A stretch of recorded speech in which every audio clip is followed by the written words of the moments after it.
तो आज मैं आपको एक अनोखी रहस्यमय कहानी सुनाऊंगा। अगर आप चैनल पर नए हैं तो अभी सब्सक्राइब कर ले तथा कहानी पूरा देखें। अंत में एक अनोखा रहस्य छुपा है। धन्यवाद। तो सुनिए। प्राचीन काल की बात है। विंध्याचल की घाटियों में शून्यपाल नाम का एक चरवाहा रहता था। शून्यपाल का काम था बीमार और बूढ़ी गायों की सेवा करना, जिन्हें लोग बेकार समझकर छोड़ देते थे। वह स्वभाव से बहुत ही सीधा था। उसने कभी कोई शास्त्र नहीं पढ़ा था, पर वह एक अनोखी पूजा करता था। शून्यपाल के पास एक पुरानी बांसुरी थी जो जगह जगह से चटक गई थी। वह हर शाम एक ऊंची पहाड़ी पर बैठता और उस फटी हुई बांसुरी से एक ऐसी धुन बजाता जिसमें कोई राग नहीं था, बस एक पुकार थी।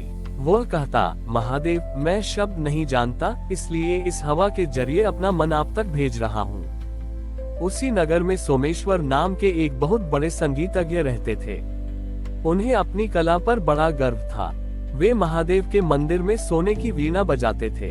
एक दिन उन्होंने पहाड़ी पर शून्यपाल की वह बेसुरी बांसुरी सुनी।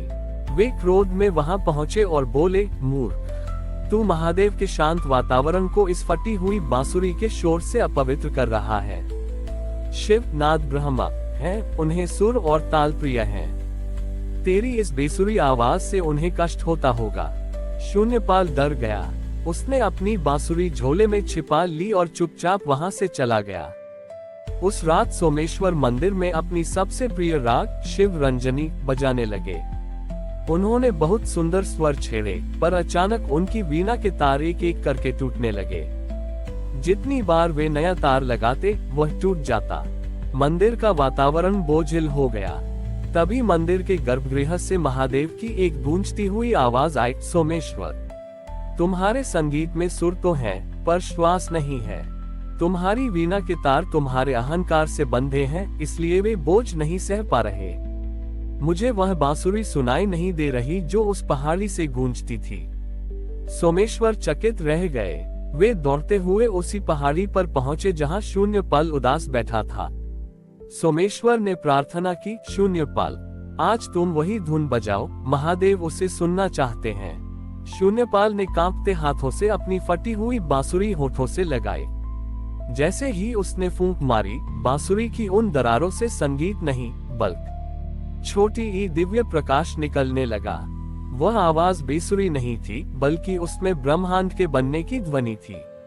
उस संगीत के प्रभाव से पहाड़ी की सूखी घास हरी हो गई और बीमार गाय उठकर नाचने लगी। महादेव वहां साक्षात प्रकट हुए।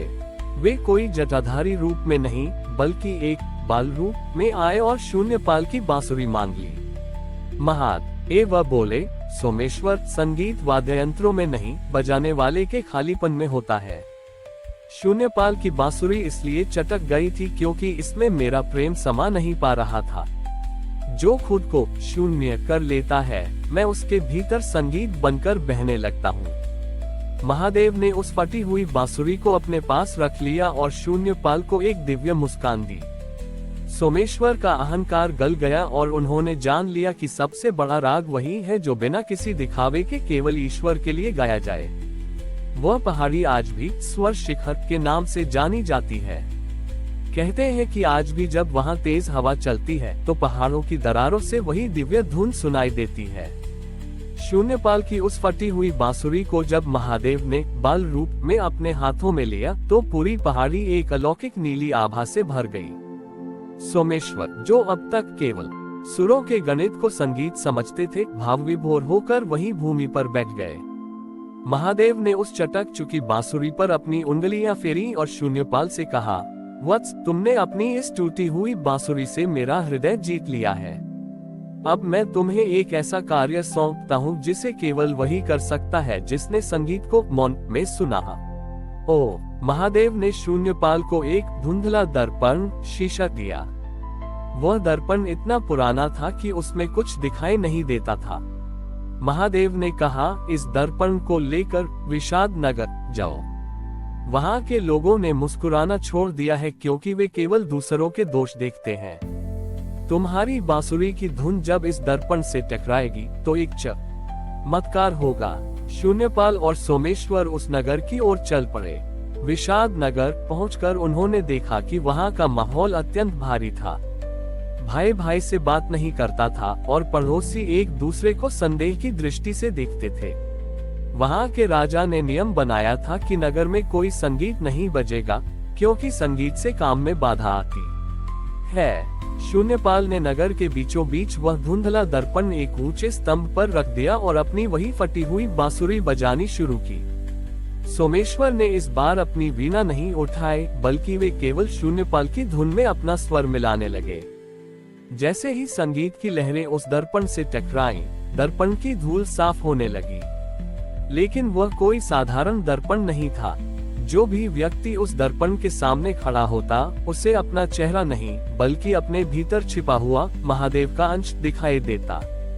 राजा जब दर्पण के सामने आया, तो उसे अपनी सत्ता का अहंकार नहीं, बल्कि अपनी प्रजा के प्रति अपनी करुणा दिखाई दी।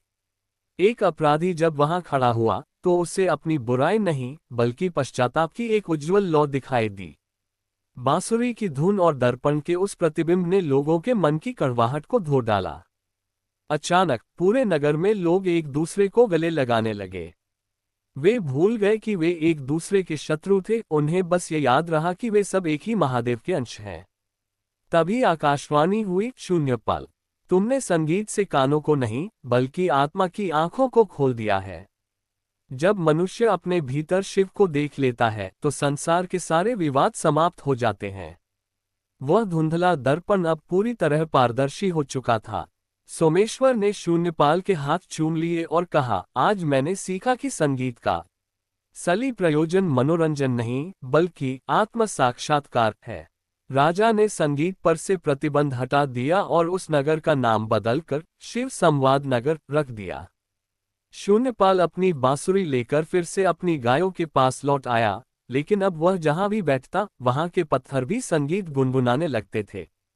ये कथा हमें सिखाती है कि जब हम ईश्वर के लिए खुद को शून्य कर देते हैं, तो हमारे माध्यम से वह संगीत पैदा होता है जो पूरी दुनिया के घावों को भर सकता है।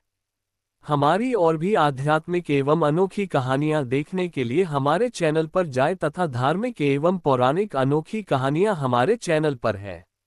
कृपया जाके देखें तथा हमारे चैनल को सब्सक्राइब करके रखें और वीडियो लाइक जरूर करें। धन्यवाद।